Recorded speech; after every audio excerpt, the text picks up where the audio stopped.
Welcome to the Pew! Doodly-doodly-doo. We're here with Alix Mitow, the owner of the LESpace, among other things. But first... Isn't it Mitow? Mitow. Well, Mitow, it's Bulgarian, but when my dad came here, they changed the V to a W. So, damn LS. Hiding or something? Maybe. Well, I guess if you were saying it in German, it would still be Mitow. Yeah, Mitow. In German, it would be Mitow with the W. German has they don't a have W. They don't have W. Don't they pronounce W? Right, Poland has a W. They pronounce it as V. Wagner. Yeah. This is true. Actually, I like Mitow better than Mitow. Mitow. Yeah, It's more stronger. It's like my Mitow. Yeah. It's like your Mitow. I like that. That's actually my porn name. Mitow all over. Well, his is Cum Gluzzler 22. Yeah. That's your grinder name. Yes, or Scrub. Both. Yeah. I like to use the same. Well, before we go any further, we want to announce that we found our dignity on Pluto. Oh yes, we lost our dignity. Retrieved the photos from the distant planetoid, and there it was. We found it. We thought we lost it on Mars in around 1989. Yeah, we were kind of high and messy, coming up the steps to the third floor to visit Perfidia, and then somehow we lost it there. But we're happy to report. Now, how it got to Pluto, I have no idea. I mean, there must be some very powerful solar winds and solar wind. Something. So Alix was crazy enough to invite Michael to be featured in his booth at the Select Art Fair, which those of you who saw the documentary on the Pew Channel will remember that Alix appears in it. He's got the snazzy Johnny Carson blazer on. True. And so what possessed you to do that? I'm still working through that. I'm talking to my therapist and just trying to work through that right now. And what is he said to stay away from certain people, but I don't know. Ernie. It must be Ernie. No, so basically we were offered a booth at Select Art Fair. We're close friends with the owners of it. And Matthew, who's actually started his own art fair called X Contemporary now, which is going to debut in Miami in December, which you should all talk to him about some good stuff down there. It's in a really great location in the middle of downtown Miami. So I really like Matthew. There's something about Matthew that I really like. There's a je ne sais quoi. No, but he has this kind of Studio 54 thing going on. Right.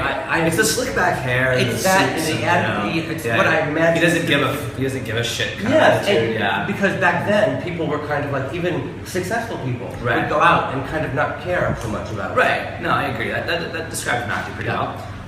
So in any case, we're good friends with Matthew, and he invited us to do a booth there, and so we were able to do it. We had a few artists that we work with. One is my boyfriend James, photographer, and then Michael, who we were producing the show for. What Ish? Ishara, our friend Ishara, who was back in Australia. She just texted me yesterday. She's coming back into Oh wow, okay. So she built a suit out of bagels. So we had this really fun, poppy, bright booth. She got a lot of mileage out of that suit. Oh my god, she did. Everyone loved it. And then, so basically Michael and her, I think, got the most press out of it. I think we got and of the two of us, I would be so shocked. But we had the busiest booth in the whole fair. I mean, during the opening night, if you looked at it from the front door, our booth was like indiscriminate. You couldn't even see. In fact, I think we have a color-coded map of this fair, and you'll see the bright red spot. That's where all the fabulosity is. Right, that's a heat map. Yeah. Did you get any criticism from people for having Michael in your show? Good question. We had that one interview with the Animal New York, and that was a weird one. It was weird. They're very edgy, and they talked to us for like 2.5 hours. Not as edgy as we thought. And then they cut it to about 1.5 minutes. But we still stay in touch with them, and I mean, we invite them to stuff. It wasn't really that bad. It wasn't that bad. Of all the things it could have said, it wasn't that. It was kind of actually fair. Right. It wasn't terrible. It was fair about the fair. Yeah. But other than that, nothing really. I mean, we work in the art world. I mean, it's people subjective. So. You got it. The art world, it's subjective. Yes, subjective. You heard it here first. The first time it's ever been said. Art is subjective. We'll be right back. And now a word from our sponsor.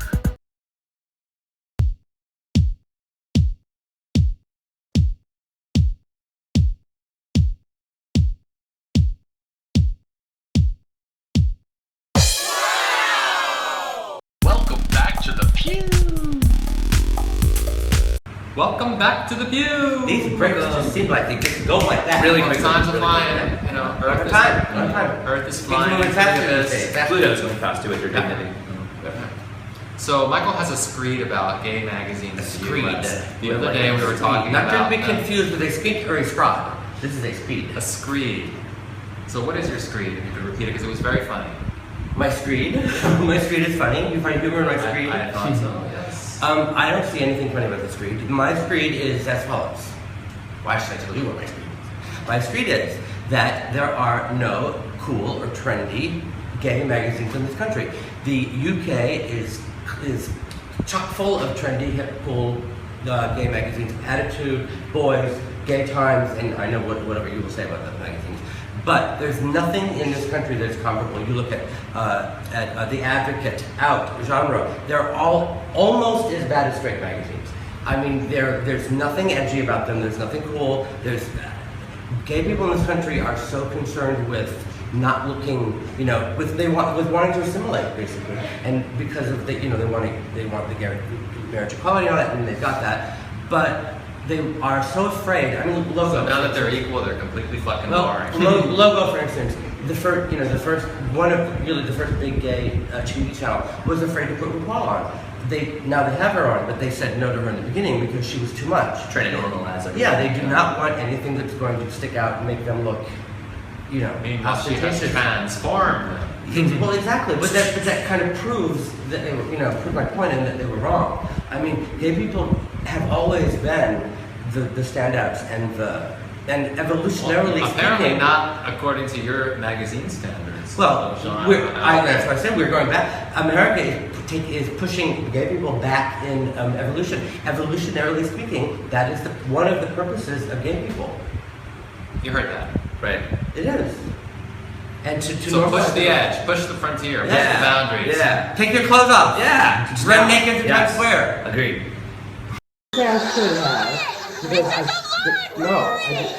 Bitches want to know. Bitches want to know why Ernie's rushing us through this.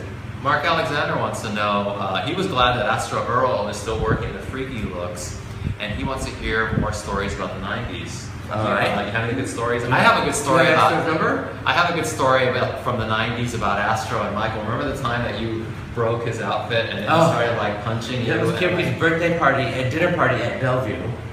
The restaurant, not the so hospital. funny. and you were there were times that you could be really mean to the football kids. Yes. So in one of your mean pranks, you went up to Astro and you That doesn't sound like me at all. and you pulled something. And I went too far?